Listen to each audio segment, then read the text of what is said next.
Chiroq o'rnatishdagi kichik e'tiborsizlik oxir-oqibat katta xatolarga olib kelishi mumkinligini bilasizmi? Mana shunday tejamkor chiroqlarni olib, ularni o'rnatishda bir qanchasini ingichka simga ulab qo'yamiz va oxir-oqibat simni qizishiga va yuqoridagi holat takrorlanishiga olib keladi. Ko'p hollarda chiroqlarni ulaganimizdan keyin mana shunaqa izolentalar yordamida uni ustini yopib qo'yamiz va keyinchalik baribir ham kontaktlarimiz yomon bo'ladigan bo'lsa, simni qizishiga olib keladi.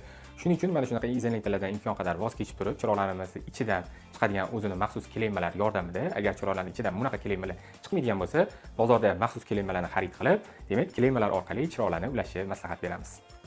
Chiroqlarni ulaganimizda vyuklyatordan ularni 0 fazasini almashtirib yubormaslik. Sababi vyuklyatorni o'chirganimizda fazani o'chirish kerak bo'ladi. Keyinchalik remont qilganimizda, demak, vyuklyatordan o'chirganimizda to'g'ridan-to'g'ri fazaga demak duch kelib qolmaymiz. Chiroqlar o'rnatayotganda obyektni namlik darajasini o'rganish, agar namlik darajasi yuqori bo'ladigan bo'lsa, IP darajasi mos bo'lgan chiroqlarni o'rnatish, agar namlik darajasi past, umuman yo'q bo'lsa, mana shunday ko'rinishdagi chiroqlarni bemalol o'rnatishimiz mumkin bo'ladi. Va eng so'nggisi, ya'ni bu oltin qoida desa ham bo'ladi, ish qilganimizda tartibli ishlash, simlarni demak chiroyli tortilish faqat ularning tashqi ko'rinishi emas, balki keyinchalik to'g'ri diagnostikaga ham yordam beradi. Chiroqlarni ham nominallarga to'g'ri o'rnatish tavsiya etiladi.